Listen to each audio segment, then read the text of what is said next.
For Showbiz with Noella Karinyali. Hello, Noella. Hi, Israel. I almost said Noella.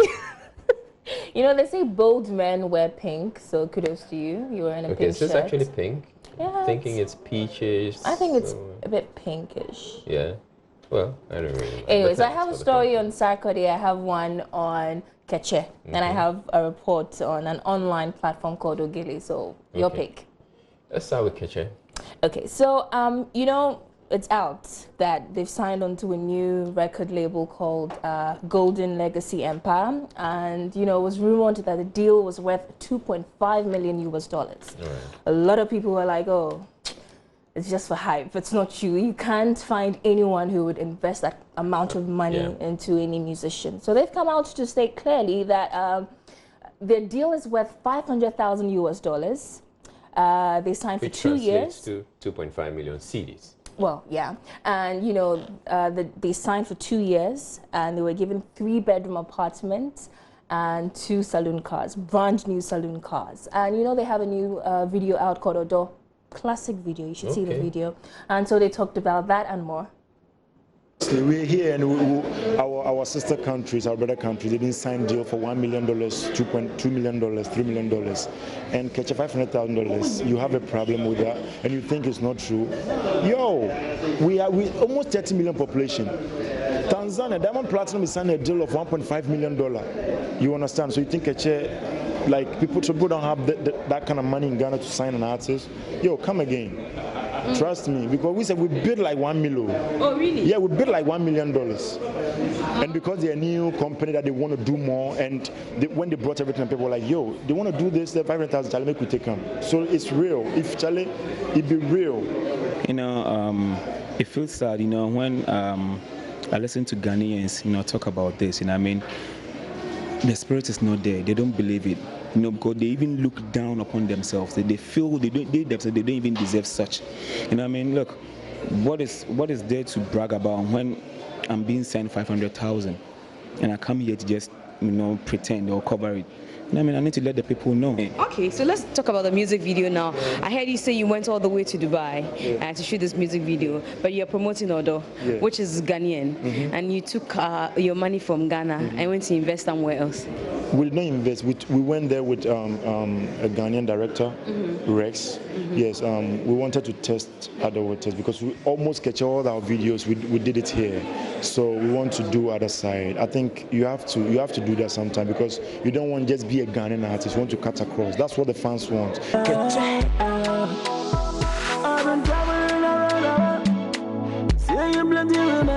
No one like you.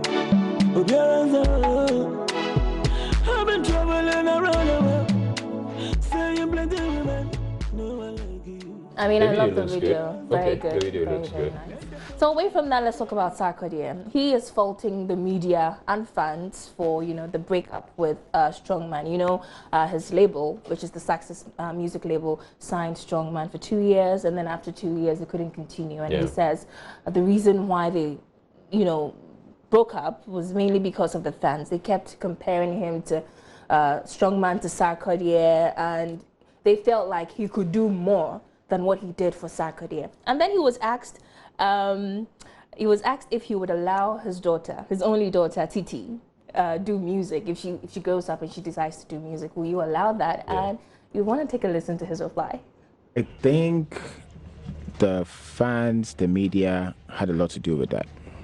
I don't like to blame, but I'm not blaming. I'm just saying they played a part in our decision when the contract was over. We could have extended it, but I think when Strongman was tied to me, everything that he did was measured based on what Sarkodie could do. You know, so he's having 1 million views on his videos, but that's overlooked, and they're talking about the fact that Sarkodie should do more. You know, so it takes away the art.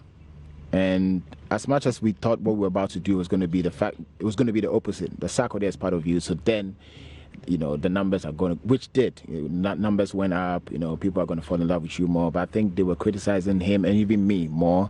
And I felt that one thing people don't know is on paper, obviously we did not continue, just in case he has somebody that is interested, nothing will stop him.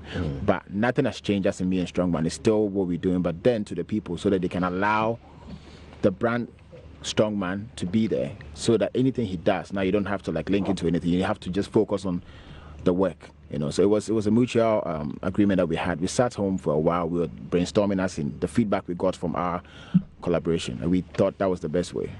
Cool. Yeah. If Titi says she wants to do music, what would you do? What would you say? I don't really have a choice of, you know, obviously if it's very bad, I would have to advise, but music doesn't seem bad. If she wants to do it, I would definitely pass on information that I've gathered as an artist, but I don't think I have the right to stop her from what she wants to do. Would you want her to do music? Want her? Yeah. I've not thought about it. You know, so I've not really sat down to even think about the fact that if she wants to do it, would I? But I know me for a fact that I wouldn't come in the way of that. I would advise and guard and pass on what I know as an artist.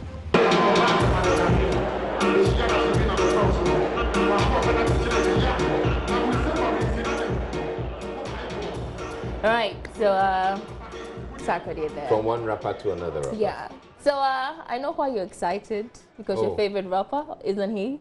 Well, he's one of my favorites. Manifest. For me, I always say it's the way they go about the crafts that I find attractive. It's the way they are able to, you know, drop the bars.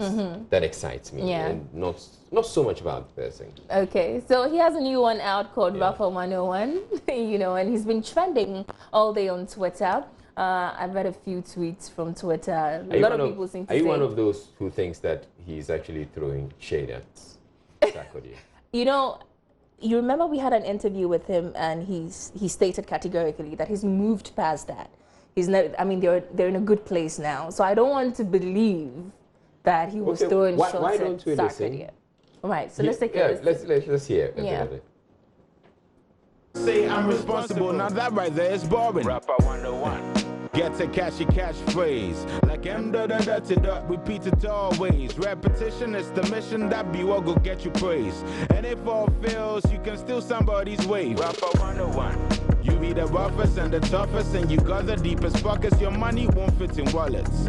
Thug of all thugs and the boss of all bosses. All you do is win. You never take losses. Rapper 101. Wear sunglasses everywhere. Clap hospital, even in the plane. Oh yeah. Do like you hate cameras, even though your photo great. What's the big deal? Rappers lie every day. You're the man. You're the man. Oh my God. You're the man. Rose petals at your feet. Oh damn. You're the man. You're the man. You know, I had some jabs. The dark glasses bit. Yeah, the dark glasses bit. It's been an issue for me. I keep on asking all the time. Why is it that people come on set? I mean, there's so much light, and then they still put on shades. But a lot of rappers do that. A lot of musicians do that. Maybe it's the in thing. It's the ish. I mean, nobody has been able to convince me why they do that, actually. But anyway. You know, the camera shy bit, but always take pictures bit, you know. Meanwhile, you're photo boy. You know. I know, right? But I'll be over Showbiz. Yeah. Thank you very much, Noella, for bringing us Showbiz with me.